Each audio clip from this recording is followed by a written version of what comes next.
My dear, wonderful, loving brothers and sisters and Joy TV family, it's such a great joy to bring God's greetings to you in Jesus' name. எனக்கு அருமையான Joy TV நேயர்களே, அன்பு சகோதர சகோதரிகளே, இயேசுவின் நாமத்திலே உங்கள் யாவருக்கும் அன்பு வாழ்த்துதல்களை கொண்டு வருகிறேன். The Lord is good. கர்த்தர் நல்லவர். And always in our life He is good. எப்பொழுதும் எல்லா தருணங்களிலும் அவர் நல்லவராகவே இருக்கிறார். And I'm always excited and I'm always full of joy to connect with you through this wonderful program, Miracle Evening. இந்த அற்புத மாலை நிகழ்ச்சியை எப்பொழுதெல்லாம் நான் உங்களை பார்க்க நேரிடுகிறதோ எனக்குள்ளே ஒரு மிகுந்த சந்தோஷத்தை கர்த்தர் உண்டு பண்ணுகிறார். And we thank God for end time prophetic ministries. கடைசி கால தீர்க்கதரிசன ஊழியத்திற்காக நான் கர்த்தருக்கு நன்றி செலுத்துகிறேன். Like loving brothers and sisters and viewers like you all are connected and you call us and you share your testimony and even you come forward and you sponsor our TV program. இந்த நிகழ்ச்சியின் மூலமாக எனக்கு ஏராளமான அன்பு சகோதர சகோதரிகளுடைய அன்பை கர்த்தர் கொடுத்திருக்கிறார். அநேக விசுவாசிகள், அநேக சகோதர சகோதரிகள் இந்த ஊழியத்தை தாங்குகிறீர்கள். உங்கள் ஜெபத்தினால, உதார்த்தமான காணிக்கையினாலே நீங்கள் இதை தாங்குகிறீர்கள். Keep doing that and keep listening to this dynamic, this prophetic, powerful messages. I tell you, for the glory of God, your life, the course of your life will be totally changed. தொடர்ந்து இந்த நிகழ்ச்சியை நீங்கள் பாருங்கள். தொடர்ந்து இந்த நிகழ்ச்சியினால ஆசீர்வதிக்கப்படுவீர்கள். தொடர்ந்து இந்த நிகழ்ச்சியினாலே நீங்கள் தொடப்படுவீர்கள். கர்த்தருடைய வல்லமை உங்கள் வாழ்க்கையில காணப்படும். ஒரு மிகுந்த மாறுதலை, ஒரு ஆசீர்வாதத்தை நீங்கள் பார்ப்பீர்கள். These messages will open your eyes. இந்த செய்திகள் உங்களுடைய கண்களை நிச்சயமாக திறக்கும். And it will show you in the spiritual realm what is happening in the current world. உங்களுடைய ஆவிக்குரிய ஜீவியத்திலே, ஆவிக்குரிய கண்கள் மூலமாக இந்த உலகத்திலே என்ன நடந்து கொண்டிருக்கிறது என்பதை இந்த செய்திகள் மூலமாக நீங்கள் பார்ப்பீர்கள். So always be receptive with your open heart to receive these messages and God will keep performing, demonstrating phenomenal, outstanding miracles. எப்பொழுதுமே ஒரு ஏற்றுக்கொள்ளுகிற பக்குவத்தோடு இந்த நிகழ்ச்சியை நீங்கள் பார்க்கும்போது கர்த்தர் தம்முடைய வார்த்தையின் மூலமாக உங்களுக்கு அநேக வெளிப்படுத்தல்களை கொடுப்பது மாத்திரமல்ல, இந்த செய்திகள் மூலமாக உங்களுக்கு வல்லமைகளையும் ஆசீர்வாதங்களையும் கொடுக்கிறவராய் இருக்கிறார். Amen. Amen.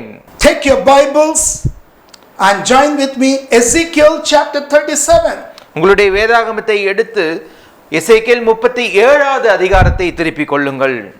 And it's a very, very wonderful passage.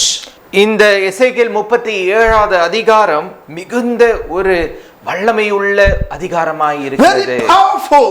மிகுந்த வல்லமையுள்ள ஒரு அதிகாரமாய் இருக்கிறது. And we see that in this passage something happening beyond. இந்த 37வது அதிகாரத்தை நாம் பார்க்கும்போது இயற்கைக்கு அப்பாற்பட்ட சில காரியங்கள் நடப்பதை நாம் பார்க்கிறோம். Something happening which we cannot even imagine of it and think of it. நாம் நினைத்து பார்க்க கூடாத, நாம் கிரகிக்க கூடாத சில காரியங்கள் நடைபெறுவதை இங்கே பார்க்கிறோம். That is why we worship this God, because He is a living God, He is an almighty God, He is a powerful God. ஆகவே தான் இப்படிப்பட்ட மகா வல்லமை படைத்த தேவனை நாம் வணங்குகிறோம். ஏனென்றால் அவர் ஜீவிக்கிறவர், அவர் வல்லமை படைத்தவர், அவர் மிகுந்த சர்வ வல்லமை உள்ள தேவனாய் இருக்கிறார். Amen. Amen. God of Israel, He is giving some instructions and talking to prophet Ezekiel. இஸ்ரவேலின் தேவனாகிய கர்த்தர் எசேக்கியேல் தீர்க்கதரிசிக்கு சில அறிவுறுத்தல்களை இந்த இடத்திலே கொடுக்கிறார். Dry bones coming back to life. உலர்ந்த எலும்புகள் மீண்டும் உயிரடைய செய்யப்படுகிறது. Dry bones coming back to life. உலர்ந்த எலும்புகள் மீண்டும் உயிர் பெறுகிறது. And through this message, dry bones in your life going to come back. இந்த செய்தியின் மூலமாக உங்கள் வாழ்க்கையிலே காணப்படுகிற உலர்ந்த எலும்புகள் மீண்டும் உயிர் பெற போகிறது. Your dry situations going to turn. உங்களுடைய உலர்ந்த காரியங்கள் இந்த நாட்களிலே உயிரடைய போகிறது. Amen. Amen. 37 verse 1, the hand of the Lord came upon Ezekiel and brought, it says, and came upon me and brought me out in the spirit of the Lord and set me down in the midst of the valley. எசேக்கியேல் 37வது அதிகாரம் 1வது வசனம் சொல்லுகிறது, கர்த்தருடைய கை என்மேல் அமர்ந்து கர்த்தர் என்னை ஆவிக்குள்ளாக்கி வெளியே கொண்டு போய் எலும்புகள் நிறைந்த ஒரு பள்ளத்தாக்கின் நடுவிலே நிறுத்தினார். And it was full of bones. அந்த பள்ளத்தாக்கு எலும்புகள் நிறைந்ததா இருந்தது.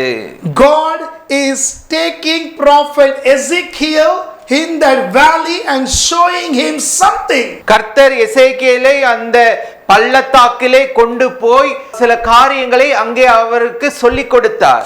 And in that valley God is showing prophet Ezekiel it was full of bones. அந்த பள்ளத்தாக்கிலே கர்த்தர் எசேக்கியேலுக்கு காண்பித்தது நிறைய எலும்புகள், வெறும் எலும்புகளை அவர் காண்பித்தார். Because he knew something I can do through prophet Ezekiel.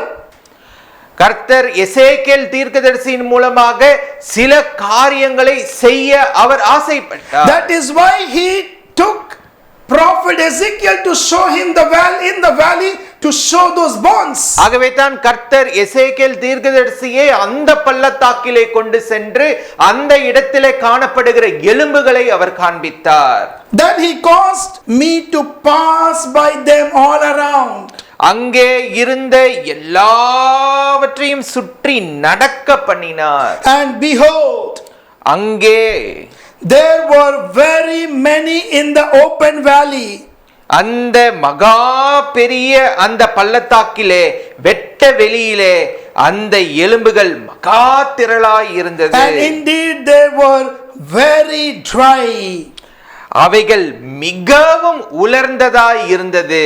And God said to me, Son of man, can these bones live?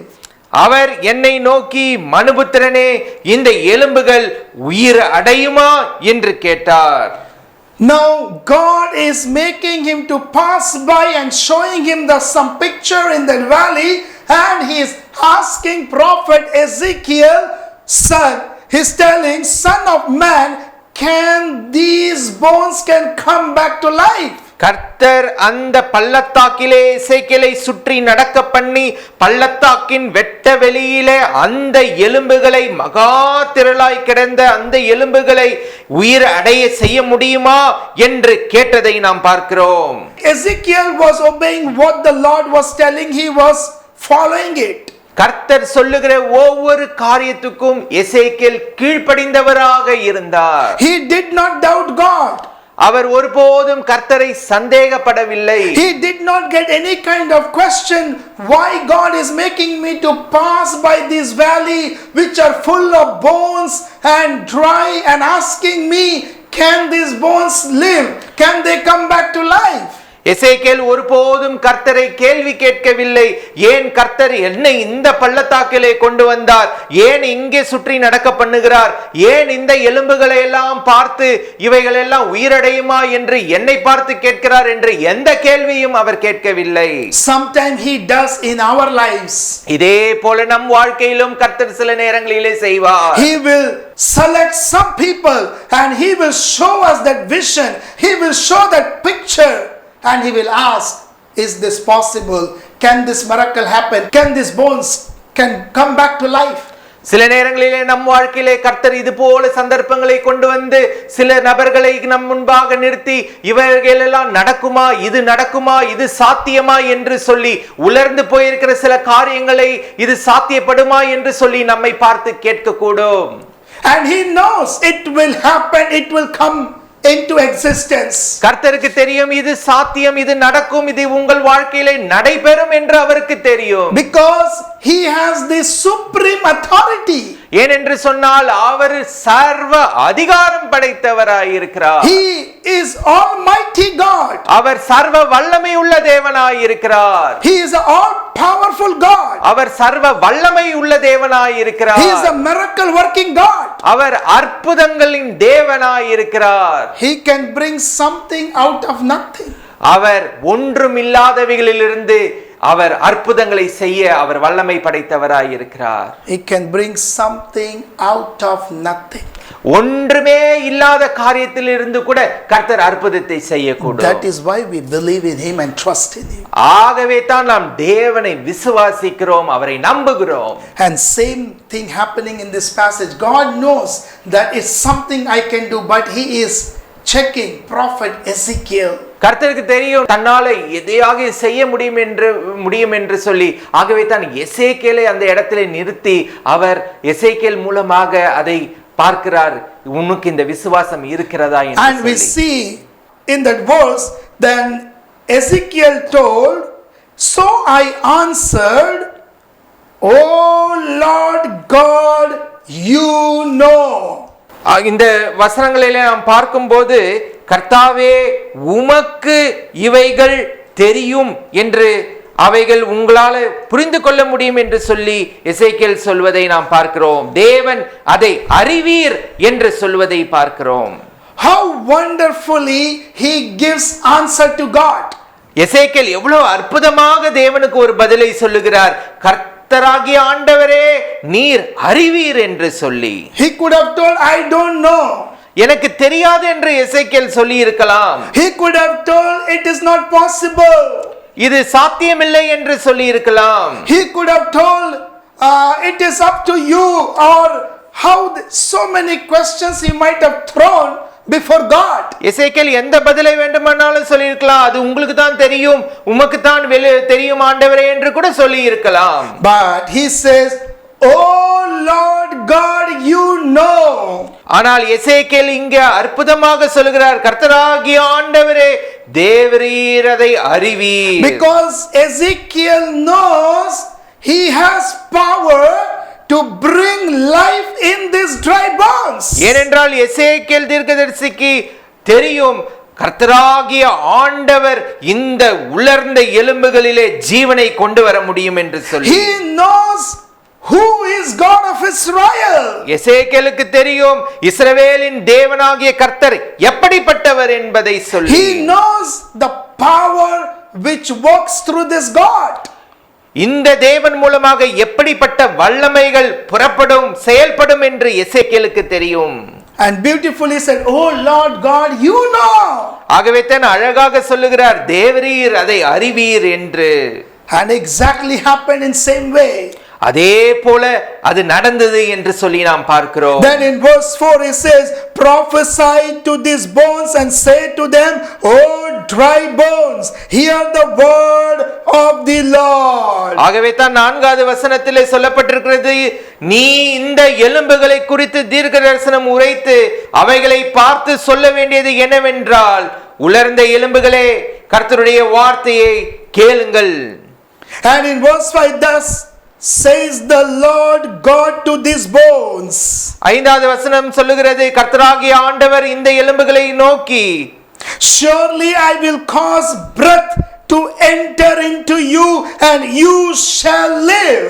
இதோ நான் உங்களுக்குள் ஆவியை பிரவேசிக்க பண்ணுவேன், அப்பொழுது உயிர் அடைவீர்கள். I will put shoes, I will put sinews on you and bring flesh upon you, cover you with skin and put breath in you and you shall live, then you shall know that I am the Lord. நான் உங்கள் மேல் நரம்புகளை சேர்த்து உங்கள் மேல் மாம்சத்தை உண்டாக்கி உங்களை தோலினால் மூடி உங்களில் ஆவியை கட்டளையிடுவேன், அப்பொழுது நீங்கள் உயிரடைந்து நான் கர்த்தர் என்று அறிந்து கொள்ளுவீர்கள் என்று உரைக்கிறார். Amen. Amen. Now God is telling to Ezekiel in verse 4, 5, 6, you prophesy over these dry bones. கர்த்தர் எசேக்கியேலை பார்த்து சொல்லுகிறார் இந்த 4, 5, 6 வசனங்களிலே இந்த உலர்ந்த எலும்புகளை பார்த்து தீர்க்க தரிசனம் சொல்லு என்று சொல்லுகிறார். And Ezekiel did the same thing. எசேக்கியேல் அதே வண்ணமாக அதை செய்தார். He followed the instructions, he followed whatever the Lord told him, he shared, he passed on. கர்த்தர் தனக்கு எதையெல்லாம் செய்ய சொன்னாரோ அவைகள் அனைத்தையும் எசேக்கியேல் செய்ததை நாம் He பார்க்கிறோம். spoke every word which the Lord commanded him to speak. எசேக்கியேல் கர்த்தர் தமக்கு சொன்ன ஒவ்வொரு வார்த்தையும் அப்படியே கீழ்ப்படிந்து செய்தார் என்று When பார்க்கிறோம். the Lord speaks to the man of God, கர்த்தர் தம்முடைய ஊழியக்காரர்களிடத்திலே பேசும்போது and being an honest man of God, கர்த்தருடைய உண்மை உள்ள ஊழியக்காரனாய் இருக்கும்போது being a faithful man of God, கர்த்தருக்கென்று உண்மையாய் பணி செய்கிறவர்களாய் இருக்கும்போது being a faithful servant of God, கர்த்தருடைய உண்மையான ஊழியராய் இருக்கும்போது we have to speak, we have to declare, we have to pass on what the Spirit of the Lord speaks and tell us to do. கர்த்தருடைய ஆவியானவர் எதையெல்லாம் செய்ய சொல்லி தருகிறாரோ அவைகளை ஒவ்வொன்றையும் நாம் செய்ய முற்பட வேண்டும். And because what the Spirit of the Lord told to Ezekiel to do, and when he did, we see what was the outcome, what was happening in the later verses. கர்த்தருடைய ஆவியானவர் எசேக்கியேலுக்கு எதையெல்லாம் செய்ய சொல்லி கொடுத்தாரோ அதை எல்லாம் செய்ததுக்குண்டான பலனை அடுத்த வசனங்களிலே நாம் பார்க்கிறோம். Today, as God is making me to stand like Ezekiel to speak to you, இன்றைக்கு எசேக்கியேலை போல கர்த்தர் என்னை நிறுத்தி உங்களிடத்திலே சில காரியங்களை சொல்ல விரும்புகிறார்.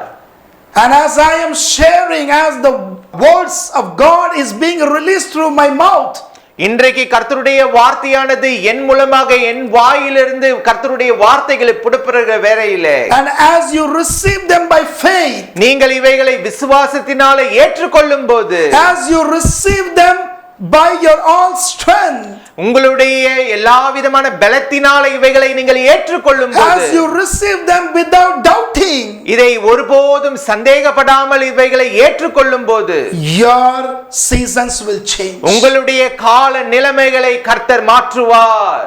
On the spot right now, your things will change. இந்த நேரத்திலே உங்களுடைய காரியங்கள் மாறும். Because it is not my words, it is the word of God which is coming out of my mouth and going reaching out to you.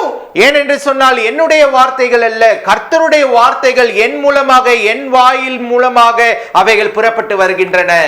And when it reaches you, when you receive, it happens and you see it takes place in your life. அவைகள் உங்களிடத்தில் வரும்போது அவைகளை நீங்கள் ஏற்றுக்கொள்ளும் போது கர்த்தருடைய அற்புதங்களை அடையாளங்களை உங்கள் வாழ்க்கையில நீங்கள் காண்பீர்கள். Because same thing was happening through Ezekiel. God told, prophesy to these bones and tell them, oh dry bones, hear the word of God. ஏனென்று சொன்னால் எசேக்கியேலுக்கு அந்த நாட்களிலே கர்த்தருடைய வார்த்தை இப்படிதான் உண்டானது. அதை கர்த்தர் எப்படி செய்ய சொன்னாரோ எசேக்கியேல் அதே வண்ணமாக அந்த உலர்ந்த எலும்புகளை நோக்கி உரைத்தார் என்று பார்க்கிறோம்.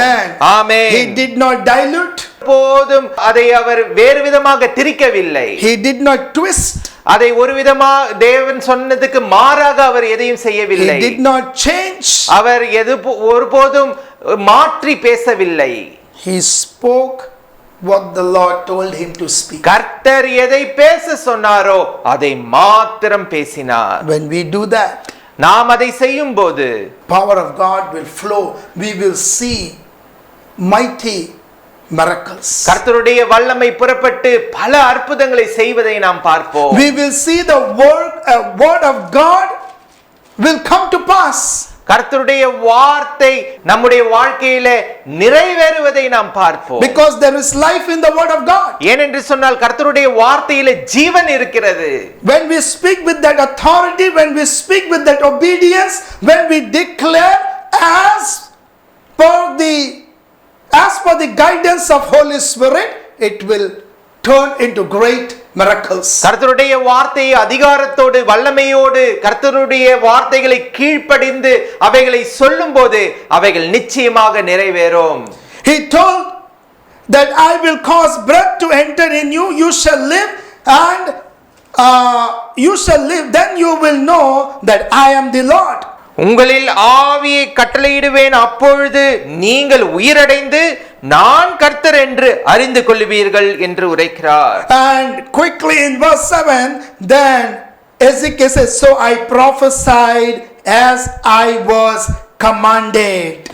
7வது வசனத்திலே சொல்லப்பட்டிருக்கிறது, எனக்கு கட்டளையிட்டபடியே நான் தீர்க்க தரிசனம் உரைத்தேன். And as I prophesied, நான் தீர்க்க தரிசனம் உரைக்கையில் there was noise and suddenly rattling, and the bones came together, bone to bone, flesh came back, and the life started coming into those dry bones. ஒரு இரைச்சல் உண்டாயிற்று, அசைவு உண்டாகி ஒவ்வொரு எலும்பும் தன் தன் எலும்போடே சேர்ந்து கொண்டது.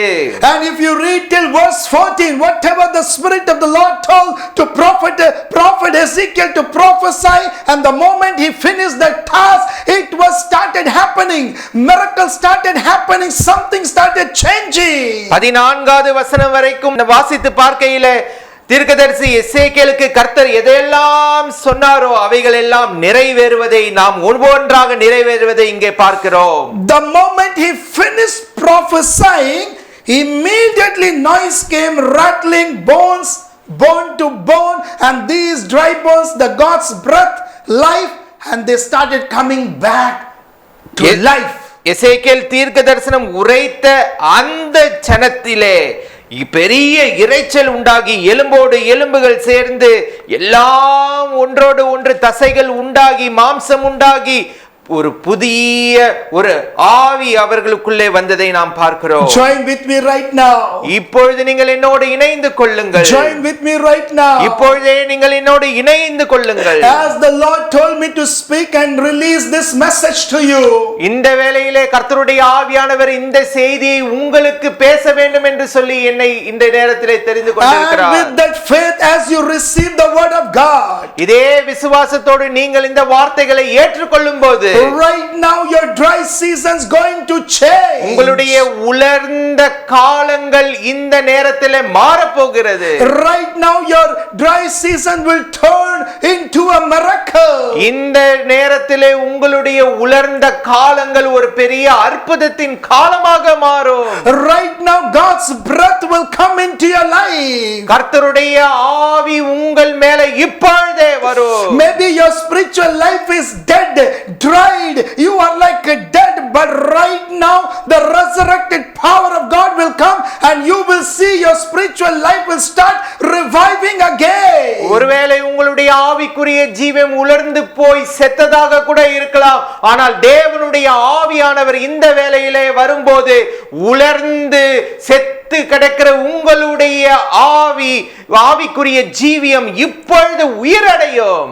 Maybe your family life you are dry, you are like a skeleton, you became like bones, you thought now nothing can be done, everything finished. But I tell you, as the Spirit of the Lord, as the word of God is being released, something like a noise rattling, and you will see it will start coming back, and your family life, and it will come back to life. ஒருவேளை உங்களுடைய குடும்ப வாழ்க்கை கூட இப்படிப்பட்ட உலர்ந்த எலும்புகளை போல ஒன்றுமில்லாதது போல தோன்றலாம். ஆனால் கர்த்தருடைய ஆவி இந்த வேளையிலே நீங்கள் விட்டு கொடுக்கும் போது, இந்த வசனங்களை ஏற்றுக்கொள்ளும் போது, இந்த வார்த்தையை நீங்கள் கேட்கிற வேளையிலே உங்கள் குடும்பத்திலே காணப்படுகிற எல்லா உலர்ந்த காரியங்களையும் ஒரு பெரு இரைச்சலின் சத்தத்தோடு எலும்புகள் எப்படி அன்றைக்கு உயிர் அடைந்ததோ அதே போல ஒரு மாற்றத்தை இந்த வேளையிலே உங்கள் குடும்ப வாழ்க்கையில ஒரு பெரிய அற்புதத்தை நீங்கள் காண்பீர்கள். As a man of God, நான் கர்த்தருடைய ஊழியனாக நான் உங்களுக்கு சொல்லுகிறேன், what the Lord told me I have passed on to you. கர்த்தர் எனக்கு எதை சொன்னாரோ அதை நான் உங்களுக்கு வெளிப்படுத்தி இருக்கிறேன். There were many churches who were fire, now you have become cold. The Lord says, again I will restore you, and again you will be fire for me. பல சபைகள் இன்றைக்கு அனல் அற்றவர்களாகி நீங்கள் காணப்படுகிறீர்கள். ஆனால் மீண்டுமாக அந்த ஆவியை உங்களிடத்தில் நான் வைக்க போகிறேன். நீங்கள் கர்த்தருக்காக அனலாக மாற போகிறீர்கள். Even there are many places in many different areas of your life you are dry, but right now the Lord says the Spirit of God is coming, God's breath is coming, that new life is coming in you right now. இந்த வேளையிலே கர்த்தருடைய ஆவியானவர் சொல்லுகிறார், உங்கள் வாழ்க்கையில ஆங்காங்கே காணப்படுகிற சில உலர்ந்த காரியங்களை கர்த்தர் உயிரடை செய்ய போகிறார். No more you are going to be dry. இனி ஒருபோதும் நீங்கள் உலர்ந்து காணப்படுவது இல்லை. Those days are gone. அந்த நாட்கள் முடிவடைந்து விட்டன. These are the days of your miracles. இந்த நாட்கள் உங்கள் அற்புதத்தின் நாட்களாய் இருக்கிறது.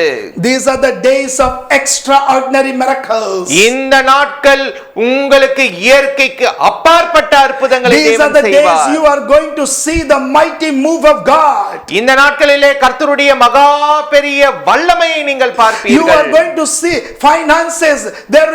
The finances are very dry, very dry, very dry, very dry, very dry. But right now God's breath, God's life is coming over your finances in Jesus' name. இந்த நாட்களிலே உங்களுடைய பொருளாதார ரீதியிலே ஒரு உலர்ந்து போய் ஒன்றுமில்லாத நிலைமையில இருக்கலாம். ஆனால் இப்பொழுது கர்த்தருடைய ஆவி உங்கள் மேல வருகிறது, கர்த்தருடைய வல்லமை வருகிறது, கர்த்தருடைய ஜீவன் உங்கள் மேல வந்து உயிரடை செய்ய The போகிறது. financial crisis, the financial constraint is killing you. It is killing you, and it has made you like a skeleton bone, and you are somewhere, you are thinking why, but the Lord saying, I am going to do a miracle, new life, new breath, and slowly I will bring you back into a different level.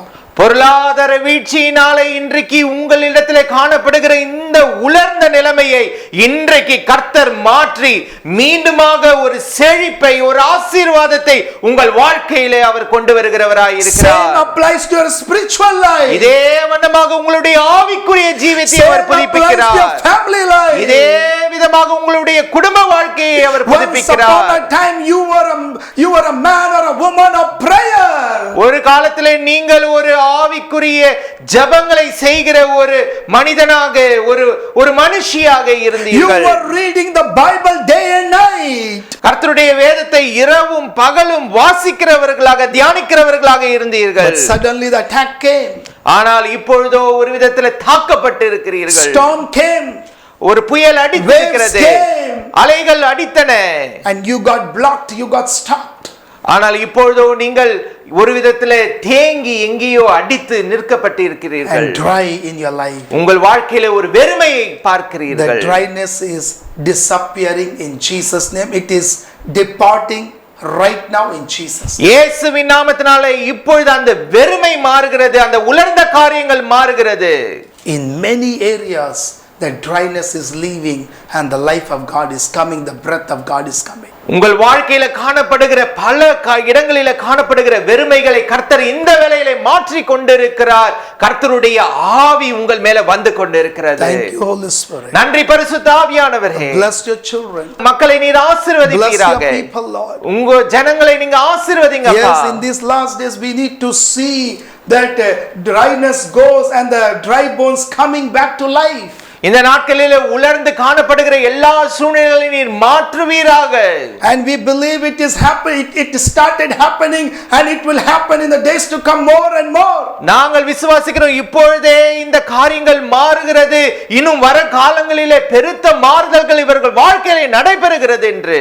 Let the revival of the Holy Spirit, let it spread across the nations around the globe. பரிசுத்த ஆவியானவர்கள் வாழ்க்கையிலே மீண்டுமாக ஒரு புதுப்பிக்கிற காரியத்தை உண்டாக்குவீராக. இவர்கள் வாழ்க்கையை நீர் தொடர்ந்து பொறுப்பெடுப்பீராக. Thank you, Holy Spirit. நன்றி பரிசுத்த ஆவியானவரே. Give you all the glory and the honor. உமக்கே எல்லா துதி கன மகிமையை செலுத்துகிறோம். In Jesus name I pray, amen. இயேசுவின் நாமத்தினாலே ஜெபிக்கிறேன், ஆமென். உங்களது ஜெப தேவைகளுக்காக 934233 என்ற எண்ணை தொடர்பு கொள்ளலாம். தேவன் தாமே உங்களை ஆசீர்வதிப்பாராக.